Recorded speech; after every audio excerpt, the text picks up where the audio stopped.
Hello, and thank you for joining me today.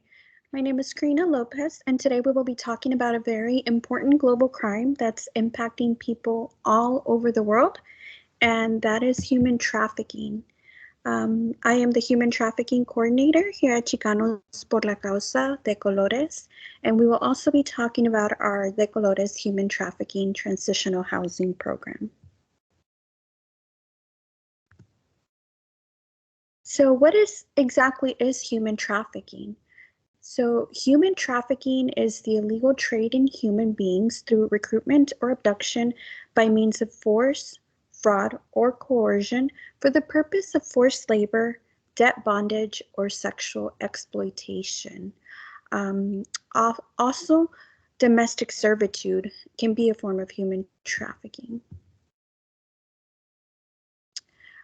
Human trafficking is also referred to modern slavery. Human trafficking victims are often forced through sexual, physical, and/or psychological violence to perform work under slavery-like conditions. Um, it's a severe exploitation of other people for personal or commercial gain. Sadly, the human trafficking earns globally profits of around $150 billion a year for traffickers. So 99 billion of those 150 comes from commercial sexual exploitation alone.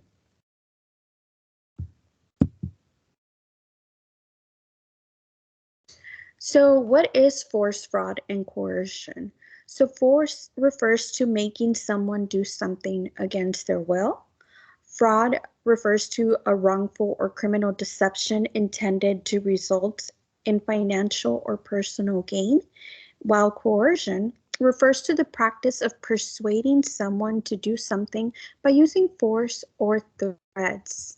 So, what are some examples of force? When it comes to force, we think of like kidnapping or physical violence and sexual assault or so those are some examples of what force can constitute to when we refer to human trafficking.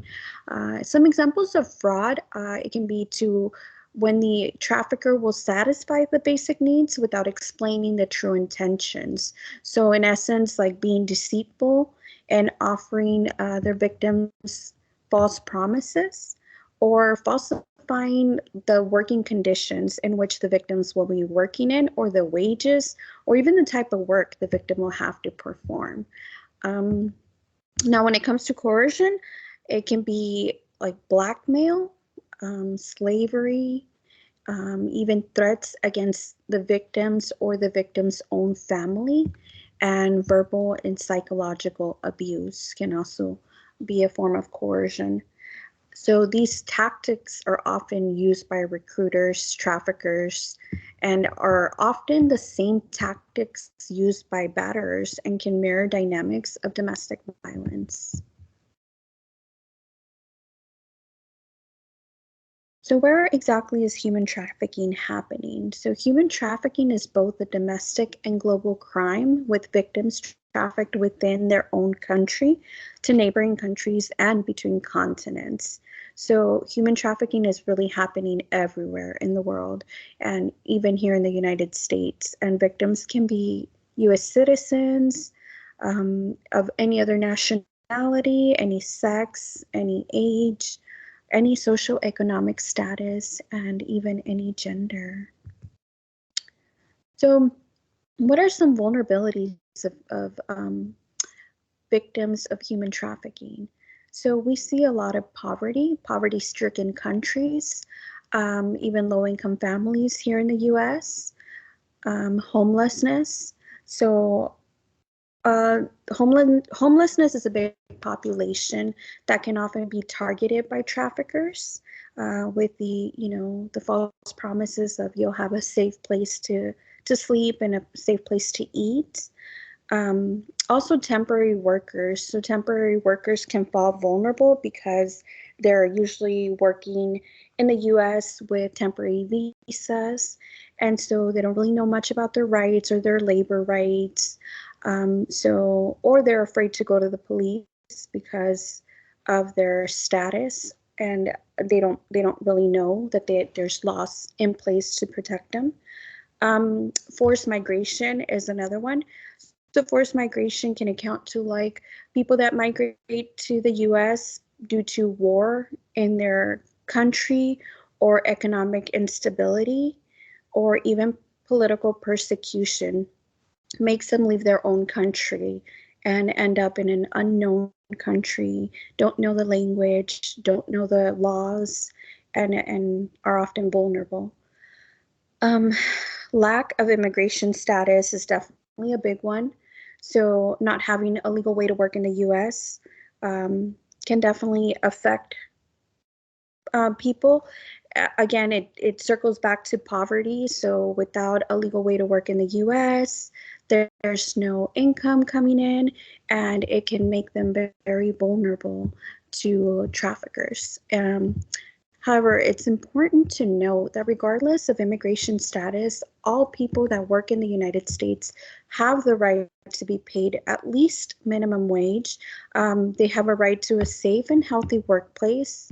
They cannot be held in a job against their will. Um, Traffickers should not be keeping their passport or other identification documents in their possession. They have a right to report the abuse without any retaliation. They can leave an abusive employment situation at any time or should be able to. And they also can get help from unions, immigrant and labor right groups, and other organizations. There's also some consulates available that can assist them. Another vulnerability can be the language barrier. So, not being able to speak English to report a crime as being committed is big. The fear of calling law enforcement and not being able to tell them of what's going on, it can be another reason why it can go unreported. Um, Other groups that are very vulnerable are women and children. Women and children tend to be victims of human trafficking more often than men. Um, Globally, it's estimated that about 71% of enslaved people are women and girls, and men and boys account for the other 29%. Sadly, 1 in 4 victims of modern day slavery are children. So, speaking of children, let's talk a little bit more about human trafficking of minors. So, there is child sex trafficking and child labor trafficking. And child sex trafficking refers to children under the age of 18 involved in commercial sex, and they do not have to experience force, fraud, or coercion to be considered victims of a serious form of human trafficking. So it's very important to note that when it comes to child sex trafficking, there's no such thing as child prostitution. Um, a child will not and cannot give consent to sex. Therefore, it will always be considered child trafficking. When it comes to child labor trafficking, however, children under the age of 18 in labor trafficking situations are subject to a higher legal standard and must have been subjected to force, fraud, and coercion to be considered victims of labor trafficking.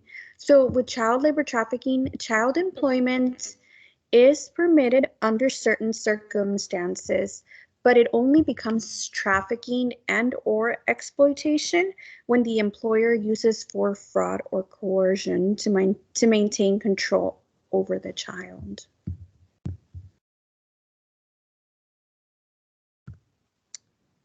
Okay, so what are the traffickers' tactics? So traffickers use a variety of coercive methods to control their victims. You will notice that some of the trafficked victims may be forced to live in subpar conditions. They won't be allowed to talk to anyone alone or without supervision. And they're typically coached on how to respond to inquiries from others, including police and authority figures.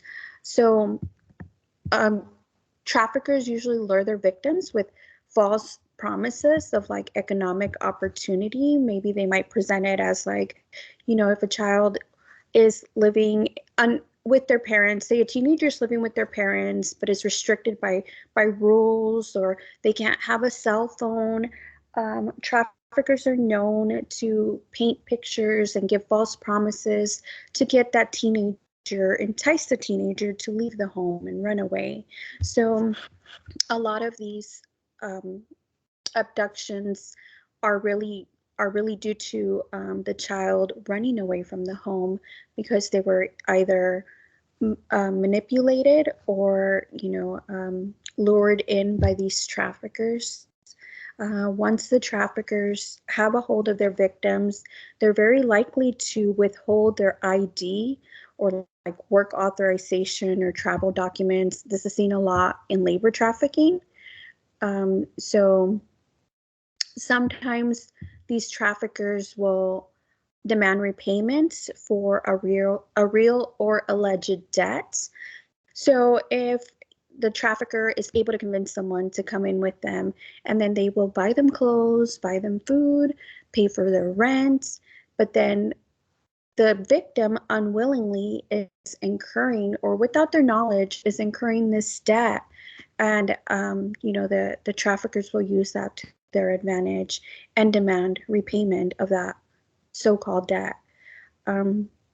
They will often use threatening or violence to scare their victims from leaving. They will often also monitor everything their victim does. They follow them, so they have an eye on their victim at all times, or they have someone assigned making sure that the victims won't run away or ask for help. And often these traffickers pay very little or no money at all to their victims. And in the case of trafficked victims, they sometimes will be forced to live in horrible, horrible conditions. They may live in a place that doesn't even have heat, running water, or electricity, and they will sometimes have to share a small confined space with other people. So some of the tactics this recruiters use, they're, like I had mentioned earlier, very similar, and they mirror the dynamics of domestic violence. And what are the different types of human trafficking? So one of the types of human trafficking is sex trafficking. Sex trafficking victims are manipulated or forced against their will to engage in sex acts for money. So sex traffickers, again, may use violence, threats, manipulation, or even the promise of love and affection to lure their victims. Some of the places victims are forced to sell sex can be places like truck stops, hotel rooms, rest areas, street corners, clubs, and even private residences. So the next type of human trafficking is labor trafficking. So through force, fraud, or coercion, victims are made to work for little or no pay at all.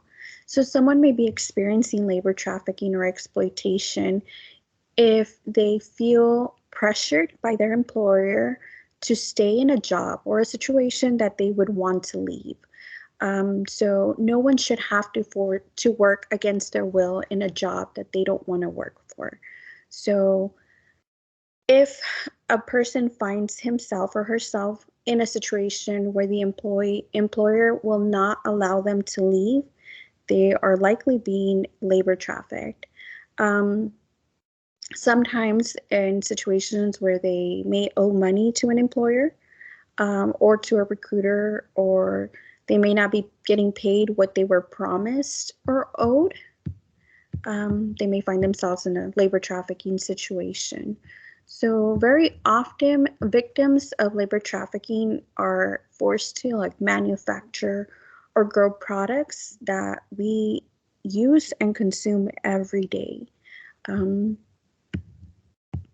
So where exactly can victims of labor trafficking be found? Well, they can be found in factories, in like farms, dairy farms, doing construction work, and a lot of more places. So another form of human trafficking is domestic servitude. So domestic servitude refers to the seemingly normal practice of live-in help that is used as a cover for the exploitation and control of someone, usually someone from another country. So this form of human trafficking happens when migrant workers reach a destination country and they incur a debt for their travel and or a recruitment fee.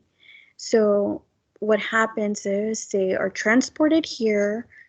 Maybe they paid their original transportation fee, but along the way, maybe the traffickers encountered an issue or a problem, or even they bought them food. So what happens once they reach the destination, the trafficker will demand payment for a real or even an alleged debt.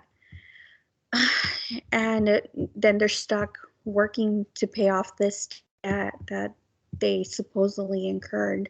So victims of domestic servitude are very hidden in plain sight, and they're actually forced to work across the US in different homes across the US.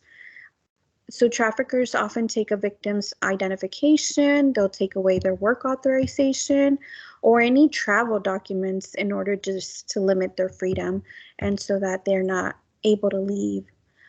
And they become prisoners working in these homes, and sometimes they're working as nannies, as maids, or even as domestic help. So now it is important to know that there's human trafficking and there's also human smuggling. Sometimes people will speak of these two terms synonymously, but they're actually two different things. And I'm going to highlight a little the differences between human smuggling and human trafficking. So human smuggling is against the sovereignty of a country. So the crime being committed is against the country and not against an actual person. As opposed to human trafficking, the crime is being committed against the person. So with human smuggling, what it is smuggling a person into the US illegally, someone that wasn't born in the US or doesn't have the legal authority to be in the US is being smuggled into the country. And usually it's through consent of that person that's getting smuggled. More than likely, the person has paid an enormous fee to a smuggler so that they can get into the country. With human trafficking, there's no element of consent. So the person that's getting trafficked, the victim that's getting trafficked, is not okay with being trafficked, and it's usually being done against their will or forcefully. So another difference is that human smuggling, again, is illegally crossing the border, as with human trafficking, you can be here legally or illegally for that matter. If you're a victim, it doesn't really matter to the traffickers whether you're here legally or not. And while the crime is being committed, it could be, the victim could be a legal resident or an illegal resident of the US. And like I mentioned, consent, there is a consenting element to human smuggling. Typically, the person being brought to the US has consented and has paid a fee to get here. And human trafficking, there is no consent. With human smuggling, often it's just transportation that's involved. So they're transporting a person from point A, being their home country, to point B. which is the US. And often once they reach their destination, that's where, where it ends, the smuggling ends. They're already here in the country, they paid their fee, and that's it. The smuggler goes his own way. But with trafficking, there is no end. The person being trafficked continues being trafficked. Now, transportation may be an element when the crime is being committed. Maybe they picked up the person from their home and just refused to let them go after they were with the trafficker. But that's not always the case, and it's not mandatory. So transportation isn't always part of the crime being committed. Now, it is important to note that human smuggling can be a gateway to trafficking. So something that could have started as human smuggling into the country can end up being human trafficked if the person that was smuggled into the country isn't set free once they reach their destination. If they're kept against their will and then they're forced to work to repay a debt, then it becomes human trafficking. Also, debt smuggling can be a form of human trafficking. So if the person that was smuggled into the US illegally didn't have all the money that the smuggler was demanding upfront, and they're still brought into the US, but because they didn't pay that, the debt, they didn't pay the amount that was agreed, and the smuggler then begins to traffic the victim to pay off that incurred debt, then it does become human trafficking. And often that can be a form that, or reason why this person's being trafficked, because it's a debt bondage they have to their smuggler, who now has become their trafficker.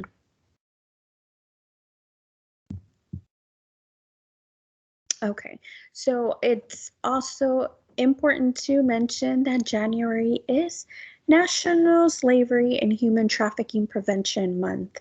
So during this month, we celebrate the efforts of foreign governments, international organizations, anti-trafficking entities, law enforcement officials, survivor advocates, communities of faith, businesses, and private citizens all around the world to raise awareness about human trafficking. So a little background about this. In 2010, by presidential proclamation, President Barack Obama actually dedicated the month of January to raise awareness about human trafficking and to help educate the public about how to identify and prevent this crime. So in addition, the U.S. Department of State also raises awareness of human trafficking, both domestically and abroad, through U.S. embassies and consulates. So it's a concise effort that the U.S. is making to raise awareness of human trafficking. And, it's a wonderful opportunity to highlight the month of January to raise awareness for this important cause. So there's also what's known as the 3P paradigm. Now, the 3P paradigm is prevent, protect, and prosecute. So what this means is, like the US, many countries all over the world are working to implement a 3P paradigm of preventing the crime, protecting victims, and lastly, prosecuting traffickers. So they've done this by passage and implementation of national anti-trafficking laws. So today there are 178 countries in the UN that have committed to prevent, suppress, and punish trafficking in persons.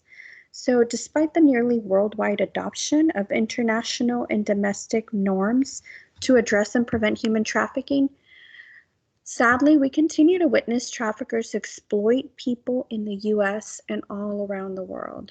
But everyone does have the power to help make a difference, and every presidential proclamation for January does end with the call of action for all Americans to recognize the vital role we can all play in combating all forms of human trafficking.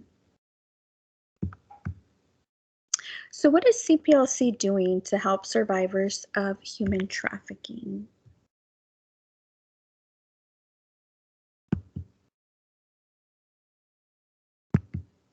So about the program. So CPLC de Colores saw a need in the community for human trafficking survivors, and they have added a human trafficking transitional housing program to the already existing domestic violence and sexual assault program. So the program was set in place to assist human trafficking survivors attain safe, accessible, affordable housing and provide comprehensive services to achieve long-term housing stability, self-sufficiency, and overall well-being to its human trafficking clients. So what are the program eligibility requirements? So in order to qualify for the program, applicants must be over the age of 18, be a survivor of human trafficking, whether it's labor or sex trafficking, and have been trafficked within the last 5 years. So if you or anyone you know qualifies for this program, please feel free to reach out. If you have any questions, I can be reached at, again, my name is Karina Lopez. I am the Human Trafficking Coordinator here at Chicanos por la Causa de Colores, and my phone number is 602-290-0456, and my email address is karina.lopez@cplc.org. I want to thank you for your time, and I'm here if you need anything.